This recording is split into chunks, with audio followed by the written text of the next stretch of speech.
We're now in the second of the two videos where we're creating a title block to add to our Autocad drawing. So we're still in the same view in the 14 layout titleblock.dwg file. And hopefully what you've done is you've saved what you've done so far, where we've created the basic title block in the model tab. So what we need to do now is create a new layout tab to add our title block into and add a default viewport to. So we're going to go down here now. See, we've got the Stair A tab. Well, I want to click on the plus sign next to it and just create a new default layout tab. So if I go to layout 1 now and click on it, it'll automatically bring up the page setup manager. So there's my layout 1 there. Now I'm going to close that for the moment. I don't need it at the moment, and I'm going to delete this default viewport here. Delete that viewport there. So just hit the delete key, select it, delete it. Right, that sheet is a default sheet size. Now I'm not worried about the default sheet size at the moment. What I am worried about is renaming that layout 1 tab. So I right click on it, I rename it, and we're going to call it GA for general arrangement and press enter. So there's our GA tab. What we're going to do now is go back to the model tab itself here. So I click on the model tab and I'm going to select everything that makes up my title block. So I click, drag the window selection across everything, make sure it's all inside the window, click again. I'm then going to right click and on the shortcut menu go to the clipboard option and select copy with base point. Using the endpoint snap on the bottom left corner of my title block here, you will get some funny stretch vertex bits. That's the grip editing tools. Just left click, it'll still select that endpoint snap. And then hit escape to deselect. Now go to your GA tab. Click there, and we're going to right click in the GA tab, and we're going to go to clipboard, and we're going to select paste. Now there's our title block. You can see it's way too big for that sheet. Don't worry.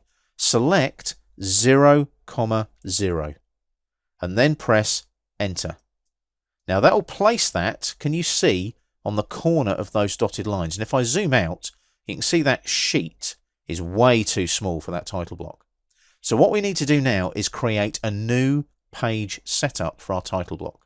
So right click on the GA tab, go to Page Setup Manager. Now there's already an A1 landscape page setup been used by the Stair A layout tab. What I'm going to do is create a new layout tab. And I'm going to call this A1-plotting.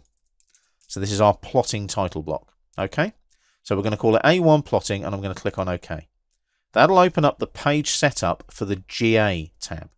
So we need to set the printer and plotter. In the list, select DWF6. That is an Autodesk DWF file. It's a bit like a PDF. Paper size, we need to change that. So we select on the pull down here.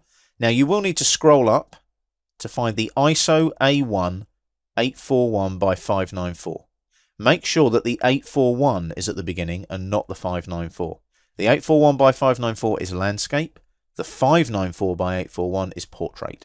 So just make sure that you select the right one. The little preview here should give you an idea of what's going on. Plot area is going to be to extents. We want the extents of our title block to hit the extents of our sheet. And we want to center those in the middle of each other. Scale is going to be 1:1 because our title block is 841 by 594 and our sheet is 841 by 594. So it's 1:1. Plot style table, just set that to monochrome, which is a black and white plot. So all your lines will be black and your sheet will be white. All of these shaded viewport options and plot options you can leave as they are. Make sure your drawing orientation is landscape and click on OK. So there's our new A1 plotting. Select it so it goes blue, double click on it, and it applies that GA A1 plotting to the layout tab itself. Click on close, and you have now added your title block to your sheet. Can you see how neat and tidy that is? And you can see the outer edge, the rectangle, sits on the edge of the sheet. Last but not least, we need to add our viewport to our title block. So go to your layers and make sure that you scroll all the way down to viewports. It's right down there off the bottom of the screen slightly. If I just bring that up or down a little bit, it's just right at the bottom there. Viewports. Make sure that's the current drafting layer. And then we need to go to the new contextual tab that's popped up while we're in the layout tabs. There's the layout tab on the ribbon, I hasten to add, not down in the bottom left corner. And we need to create a new rectangular viewport. So we go to the layout viewports here, click on the flyout and rectangular. Using our object snaps, snap to this corner here and drag it across to this corner here. That's where our viewport's going to go. And you can now see that we've got, can you see our building there?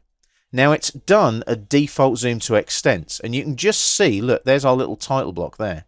So I need to go back to the model tab now, delete our little title block. So just window selection, hit the delete key, that can all go now.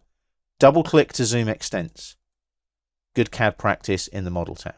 Go back to the GA tab, double click inside the viewport to activate it, double click on the wheel just to zoom extents, double click outside the viewport to deactivate it. You have now added a basic title block and a default viewport to your AutoCAD drawing. Takes a little bit of work, but as you can see, you've got an effective title block there with a notes column on the right hand side where you can add some multi-line text, and this line here can be used perhaps to place some text along the bottom of the drawing that you may require at some point.